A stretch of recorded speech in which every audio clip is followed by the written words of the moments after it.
Well, hi there, everyone. First of all, I want to thank all of you for coming. This is just wonderful that you all are interested in business and finding out about what goes on in business and how to create a business in a new and exciting way. And for any of you who are watching at home or who are watching this video, I want to thank you very much for watching too. And I hope that you're going to be able to learn some really new, exciting things today.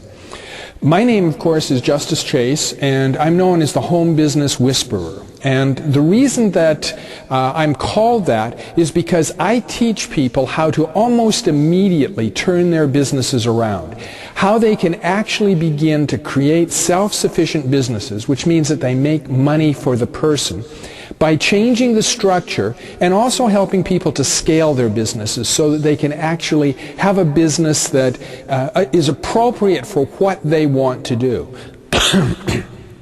So, let me give you a brief outline about what we're going to be talking about today, because we don't have a whole lot of time to go through things, but I want to spend enough time with you so that you understand some of the real basics of what I call the 3 S's.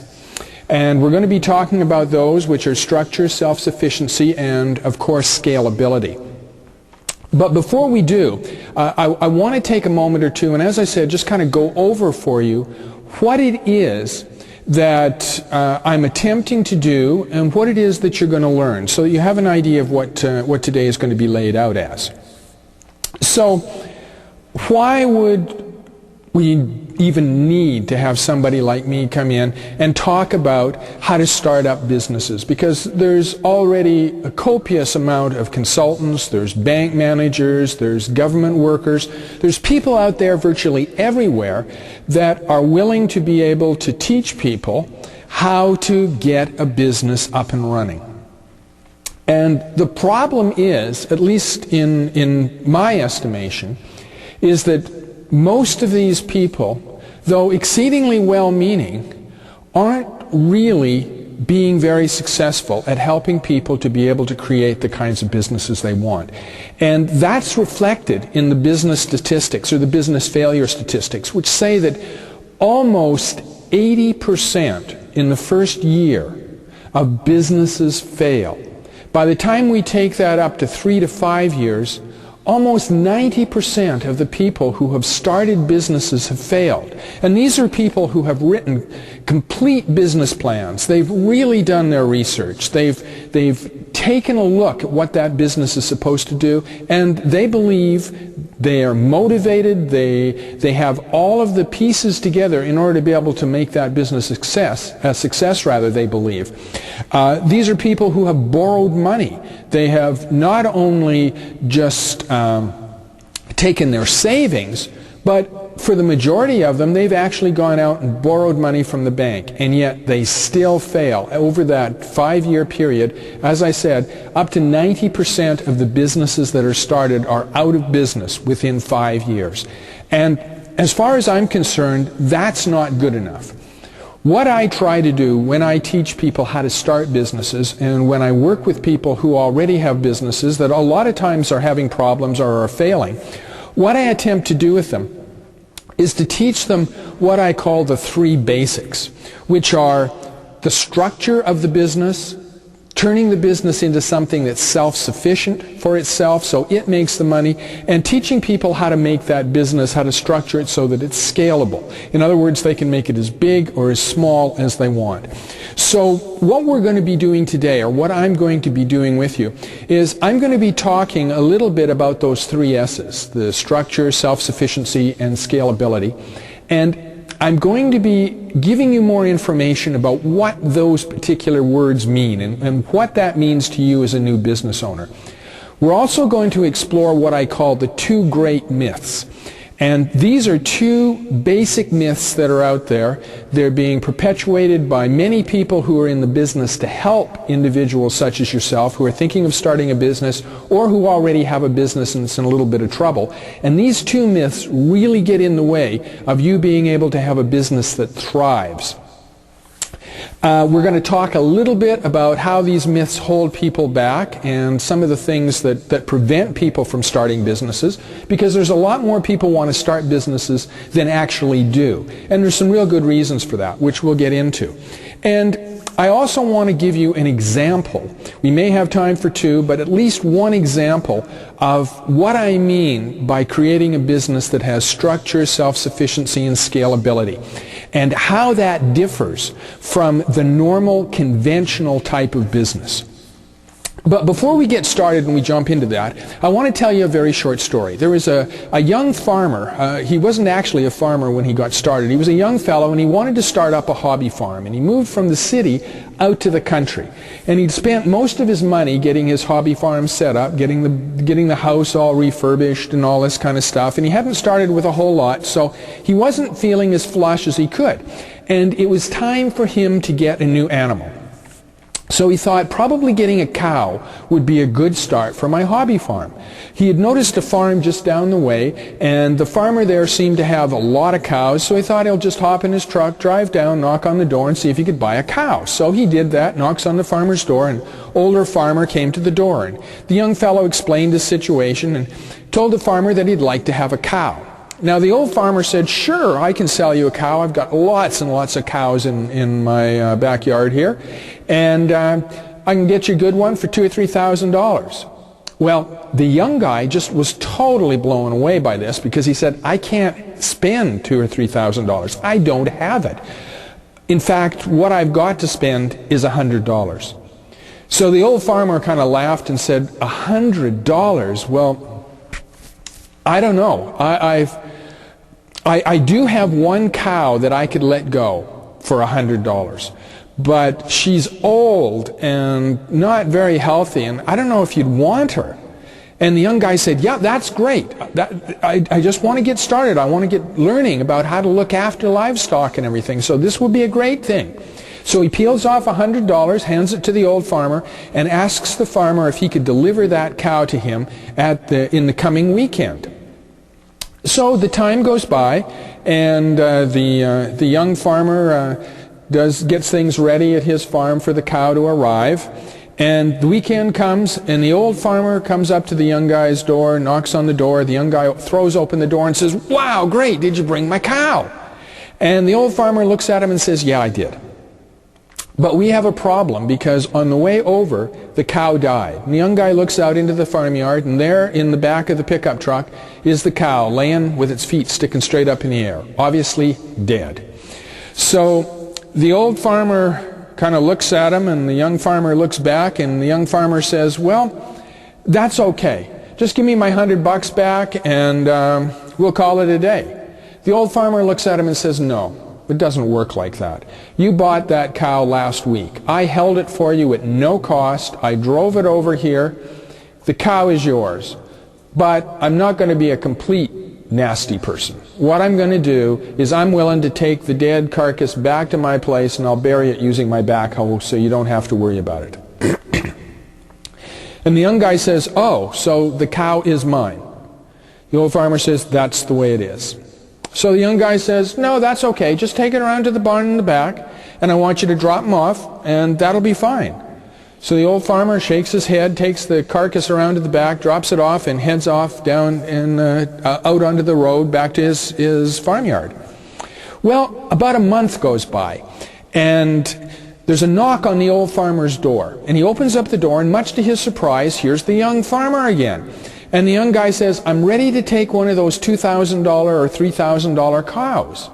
So the old farmer and the young one go out into the back, and they pick out a cow that would be suitable for the guy. And the old farmer assures him that this is a great cow. It's certainly not going to die on the way over. But as they're walking back to the farmhouse, the old farmer says to the young guy, "Well, what happened? You know, like last month you were broke. You couldn't even afford $100 for a cow.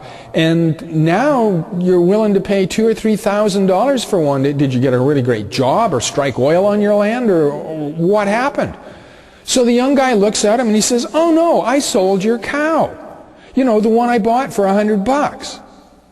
And the farmer looks at him and he said, "You sold my dead cow, that cow I dropped off at your place, for $100? How on earth did you sell that cow for $100? And the young guy looks at him and he says, "It was easy. I raffled it off. I just put an ad in the newspaper that said, get a cow, $10. I sold 500 tickets at $10 each, made $5,000. The old farmer looked at him and said, but the cow was dead. Didn't anybody complain? And the young guy looks at him and said, only the winner, and I gave him his money back. Now, you may be thinking, what on earth does that kind of a story about selling a dead cow, what does that have to do with starting a business? Especially, what does it have to do with structure, self-sufficiency, and scalability, and being able to create a business that works right from the start? Well, the answer to that question is really quite simple. It's thinking outside the box. And though I don't want you to go out there and start raffling off dead cows, what I do want you to do is I want you to start thinking in new ways. Because right now, at least 99% of all new small businesses are started in basically the same structure. That's you go out and you start your business and you run the business, you work in the business. It's what I call an equity producing job. Basically, you start the business by being the employee within the business and being the employee that does everything. Now, as I said, that's the way that most businesses are started today. The problem is that that business model doesn't work almost all the time. That's why there's a 90+% failure rate in small businesses. Because the structure that the people use to start their small business doesn't work. Now, before we talk a little bit more about the structure and about my 3 S's, I want to just kind of step backwards for a minute. And I want to take a couple of minutes and I want to talk about how people think about starting businesses. Because over the last 20 years or so that I've been doing this, 20+ years, I've found that when I've traveled around and I've done lectures and I've done workshops and such, well over 90% of the people that I talk to want to be able to start businesses. And I've read different statistics that show that at least 80 or 90% of the population thinks about starting their own business at some point in time. The problem is that most of them don't. And the reason they don't is that they're worried that their business is going to fail. They don't think they're smart enough, they don't think they have enough money, they don't think they've got a good enough idea, they don't think they've got enough education, they don't have any faith in themselves. And the reason for that is because we have been brought up to believe that whether or not a business fails or succeeds is based entirely on you. In other words, if you do well, if your business does well, it does well because of you, because of your energy, your input, all of these different kinds of things. That's the kind of reasoning that is out there right now about people starting businesses. So most of the focus on getting you ready to start a business is put directly towards getting you ready to run your own business. And that means usually taking entrepreneurial courses, which usually amount to not very much more than learning things like rudimentary accounting, rudimentary law, a few things about how you fill out forms, maybe a little bit about advertising, things that definitely should be passed on to professionals, because you can't possibly learn enough in a 2-week or 10-week or 10-month course in order to be able to be an expert in law and accounting. You need to have your own lawyer, you need to have your own accountant. But as I was saying, the work is done on the individual. Very little work is done, if any in fact, is done on what I call the structure of the business. And that leads me to the first thing that we're going to talk about today, which is what I call the 3 S's. Structure, self-sufficiency, and scalability. These 3 things make up the backbone of the process that I use for what I call home business whispering. Because I believe totally if a business has the right structure, then that structure can create for it self-sufficiency so that it starts making money right away. It doesn't have to wait for 2 years or 3 years for the business to start making money. It can start making money right now. It also allows that business to fulfill its function the way that the person who started that business wanted that business to fulfill its function. And what do I mean by that? Well, I haven't heard of anybody who has ever started a business who says, I want to start a business so I can work 18-hour days, I can have no benefits, I don't get paid if I don't go to work, and I get to have all of the excitement of having to do not only the job that I do, but doing my own advertising, doing my own legal, doing my own accounting, doing my own selling, all of this. Like, I can hardly wait to get out there and do that and work 18 hours a day and end up making less money than I was making at my job. And if my business doesn't do well in a month, then what I have to do is I have to reach into my own pocket and pull out money and pay my business so that it can continue to go along. That's not why people get into businesses. People get into businesses so that they can actually have more freedom and more money. They want to be able to spend more time with their family. They want to be able to spend more money at the stores. They don't get into business to work 18 hours a day. But that's the way that most businesses, almost all of them, are structured nowadays. That's how people are taught to start a business. And the first step in whispering a business is to completely throw that out the window. To first of all, ascertain what is the best structure for this business that will allow me to start it for next to no money. I believe strongly in shoestring startup. It should not cost you more than a few $100s, a couple of thousand at most, to start virtually any kind of business. And I mean any kind of business. So you want to really work on that structure. And that structure should lend itself to your business being totally self-sufficient. That means that it starts paying its own way and paying you within the first 2 to 3 months. So you don't have to put more money into the business. In fact, what I like to do is I like to have a business structured so that it becomes self-sufficient within the first 30 to 60 days, which means that it not only looks after itself, it starts paying you. The other thing that I want that structure to do is I want it to have the third S. I want it to make that business scalable without having to spend a whole lot more money. So many businesses start off just great, and the owner thinks, I would love to expand this business, but I can't, because in order to expand this business, what I have to do is I have to open up another business just like this one on another street, which means that I'm going to double my expenses. And a lot of businesses have gone under because people have attempted to do that and it hasn't worked, because the business structure is based entirely on the owner doing everything, and the owner can't be in two places at the same time. So what that means is that most times, most businesses are not scalable.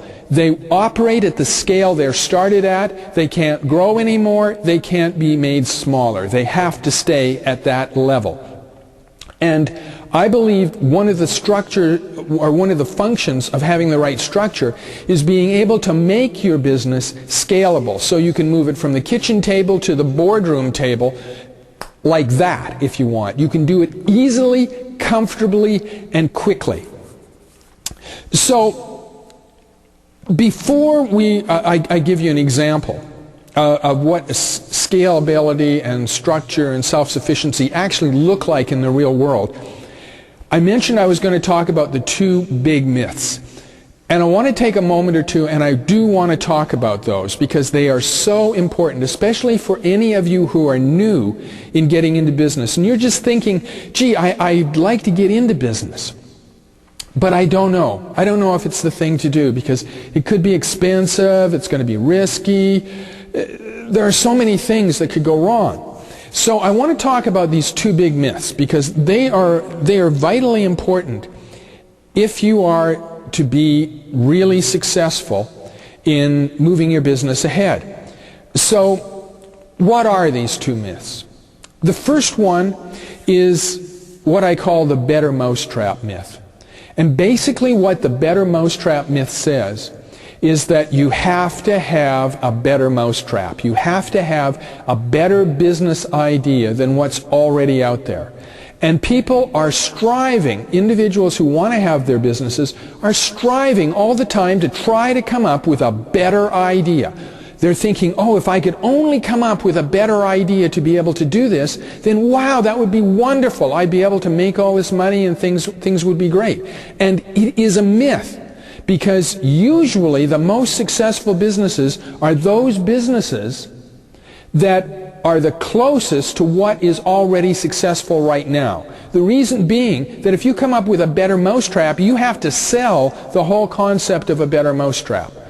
You have to educate people about the concept of a better mousetrap, and that all costs a lot of money.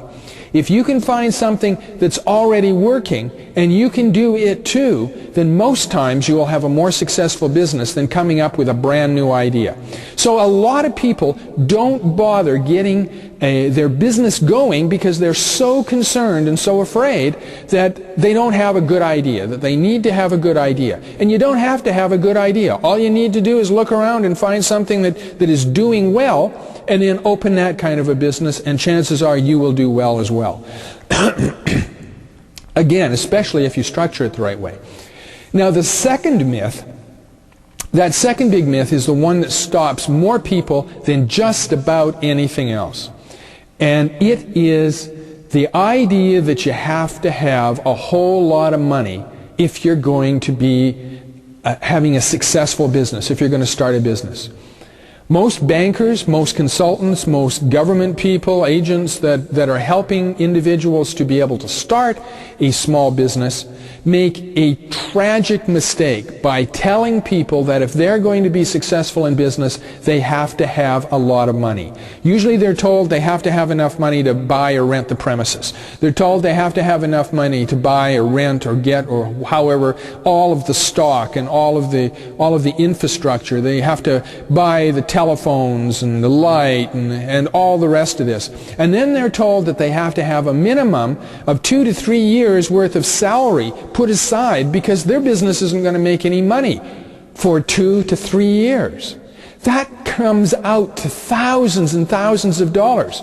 Individuals who are serious about getting started in business using conventional wisdom and conventional methods usually use all of their savings and end up putting their house, their car, their peace of mind, their children's education all at risk because they borrow.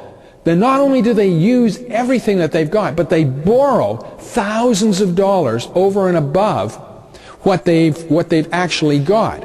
And one of the things that does to the business right away is it puts it behind the 8 ball, because if you have to pay $2,000 or $3,000 or $4,000 or $5,000 a month out just to cover the bills, just to cover your mortgage on the borrowed money, then you're going to have to make an awful lot of money in order to be able to have your business be self-sufficient and in order to be able to start paying yourself. And that's not the way to go. And the thing is that businesses can be started for next to nothing. Most of the businesses I've helped people start over the last 20 years have cost somewhere between $50, and you didn't hear wrong, $50 and $2,000 to $3,000. So somewhere in that range, virtually any kind of business can be started. And I mean any kind of business. People have told me, oh, well, you can only start a small home-based business selling crafts or something if you're going to spend $50 or $100. And that's not the case. In fact, the example that I'll give you in a couple of minutes, I'll demonstrate how a person who thought they needed to spend $20,000 was able to start their business by changing the structure, having it be self-sufficient and scalable, and start making money within the first 5 days the business was open, after having spent no more than probably $75 to $100 in order to get that business going. And as I said, the traditional consultants had told this person that they were going to have to spend a minimum of $20,000, and it was probably going to take them a year, maybe a year and a half before the business would be self-sufficient. But I'll get to that in just a moment or two when we actually talk about the examples and I give you a real-world experience of what changing the structure in a business is actually like. Before I do that, I just want to take a moment or two more, and I want to address this whole idea of starting a business on a shoestring, or starting a business without a lot of money, a little bit further. Because as I mentioned, that myth, number 2, and myth number 1, which is, of course, you have to come up with a good idea, are so ingrained in our psyche that we really, really have to think hard to get outside those. Our belief systems are such that we believe so totally we have to have a lot of money or we have to have a great idea that very often we don't even attempt to think outside the box. We just stop ourselves immediately. And it's so important that you don't do that. If you want to be in business, you can get into business, and you can get into business right away. We can show you how to start your business on a shoestring, spending almost no money. We can show you how to structure your business so that it will work, so that it's self-sufficient, and so that it's scalable. We can show you how you can actually turn your business into something that works for you rather than you working for it. And that is so important. No matter who you listen to or what you do with your new business, make sure that that new business does what it's supposed to do. And what it's supposed to do is give you more time, more freedom, and more money. It's supposed to help you. It's not supposed to be a burden on you where you can't leave. You or your wife or husband have to be in the business all the time, looking after it. That's not a business. That is an equity-producing job that you have paid a lot of money for. So, I'm just getting a sign here that we're going to be having to wrap up fairly soon. So I want to jump to an example of what I mean by changing the structure so that a business can be self-sufficient and it can be scalable. And I want to use as an example a young lady who came to us. She had been to a couple of business consultants before, and she had been told that it was going to cost in the neighborhood of about $20,000 in order to be able to get her business up and running. And the business that she wanted to start was something that I'm sure you're all familiar with. It was desktop publishing. She was told, of course, that she'd need new computers, new software, she'd need a building in order to be able to operate out of, she'd need telephones, she'd need all of these different kinds of things in order to be able to set herself up. Plus, she'd probably need somewhere in the neighborhood of a year to a year and a half before her business grew to the stage where it would be self-sufficient and she could actually take an income out of it. She would be making money all along, they told her, but by the time she'd paid off her loans and by the time she'd paid for her rent and she'd paid for all of these other expenses, of course, she wasn't going to be taking that money herself. It was going to be going to somewhere else. And the problem was that she didn't have $20,000 and she couldn't find anybody that was willing to borrow $20,000, so she came to us. And she explained the situation, and the first question that I asked her was, what is it about you going into the desktop publishing business that's going to make you a success? I wanted to find out what she thought was the most important thing for her about this business. And that would give me one of the basic pieces of putting together the structure that would allow her business to succeed, using her strengths rather than her weaknesses. And she told me that what she thought was going to make her business a success, why she thought that she could do it, was that she was a great saleswoman. She said that I'm pretty, I can go out there, I can flirt, I can, bat my eyelashes, and guys will buy from me. I can sell. And most of the people who have desktop publishing businesses, I've done my research, they're all kind of nerdy guys and they don't want to go out into the public. They don't want to sell. They don't want to talk to people. They want to stay at home in front of their computers. But I know I can sell. So if I could just get some desktop publishing stuff going, I could go out and I could sell twice as much as them. And I said, that's great. We're going to work on a new structure for you. So if you are willing to take my suggestions of this new structure, then what we can do is we can use those 3 S's. We can change the structure of your business so you can get started right away. We can do it without you having to spend a bunch of money, probably less than $500. We can make your business self-sufficient right away, and we can make it scalable so you can make as much as you want, as fast as you want, or as slow as you want. And she said, yeah, that sounds just great. So what we did is we sat down and we worked with her for a little bit, and we created some contracts, some agreements. And what she was to do was to go out to 4 of the other desktop publishing people in the community, excuse me, and she was to sign an agreement with them that they would become subcontractors for her. This is a structure, by the way, that I call middling.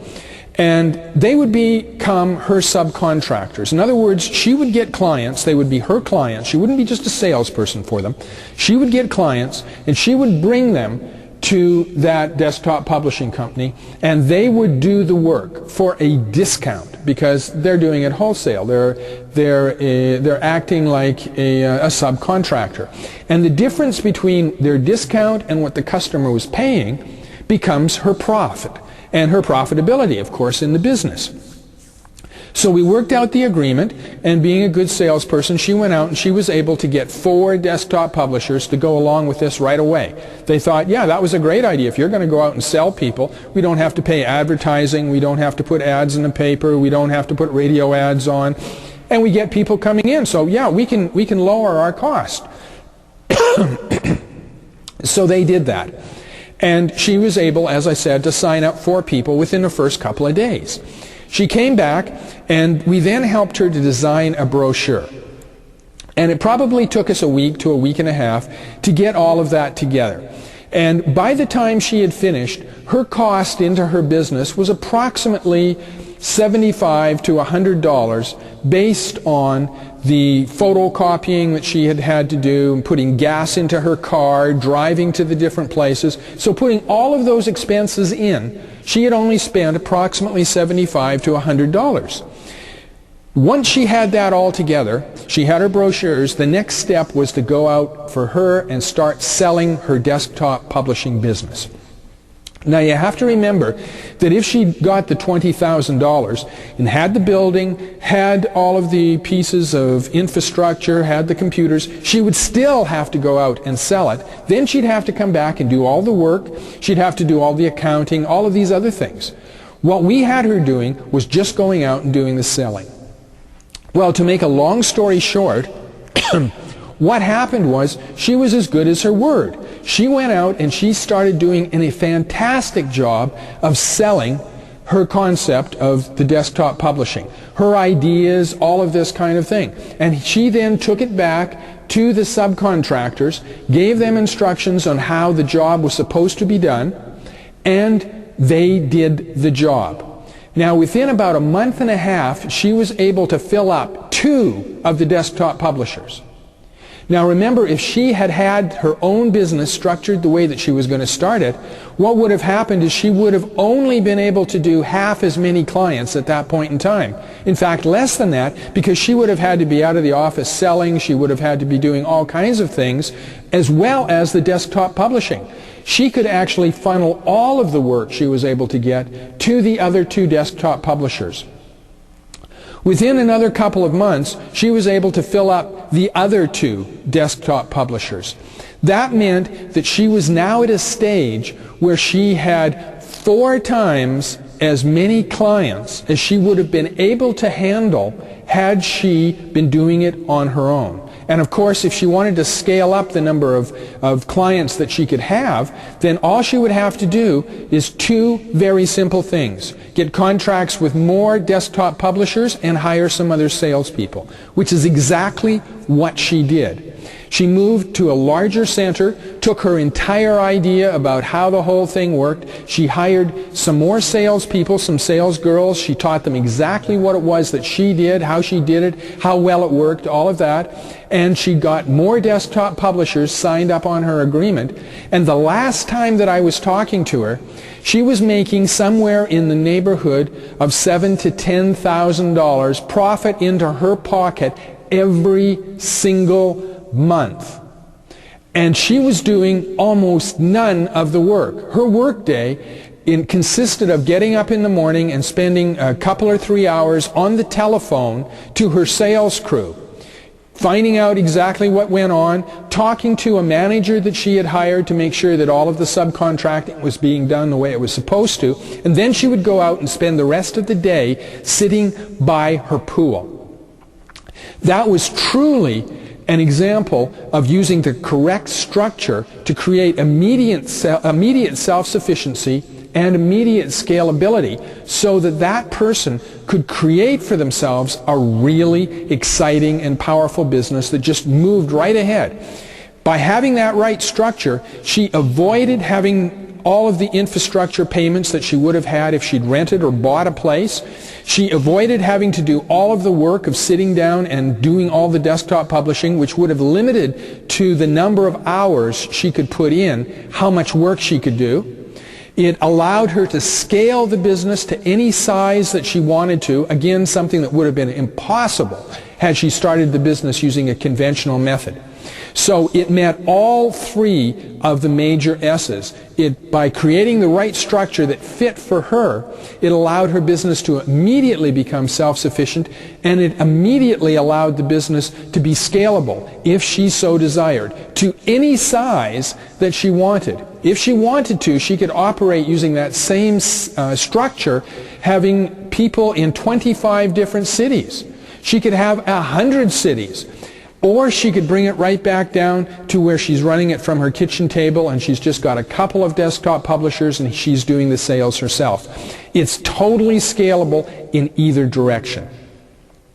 So I hope that this has given you an idea of the different kind of structure. Now, of course, I should mention that this particular structure fit for her because of the way she was, what her strengths were. There's hundreds of different structures, and there's 4 major structures that I personally use that have derivatives that allow us to be able to do virtually anything with anyone. The trick is, though, talking to someone who can help you create the kind of structure that's best for your business. So whether your business is having problems and needs to be restructured, or whether you're in that lucky position of just getting ready to start that business, please get in touch with us. Give us a phone call. I do consulting over the telephone, and I also work in person, and sometimes over the internet as well. So if this interests you, if you would like to learn more about how to structure your particular business and business idea so that it has the right structure to make it self-sufficient and to make it scalable, then please get in touch with us. Now, I notice I'm getting the sign that I'm all out of time here, so I want to thank all of you for coming. Thank you very, very much. And for any of you watching at home, again, I want to thank you very much for taking the time to actually listen to the program, and I hope you've learned something. All the best. My name is Justice Chase, the Home Business Whisperer, and have a wonderful day.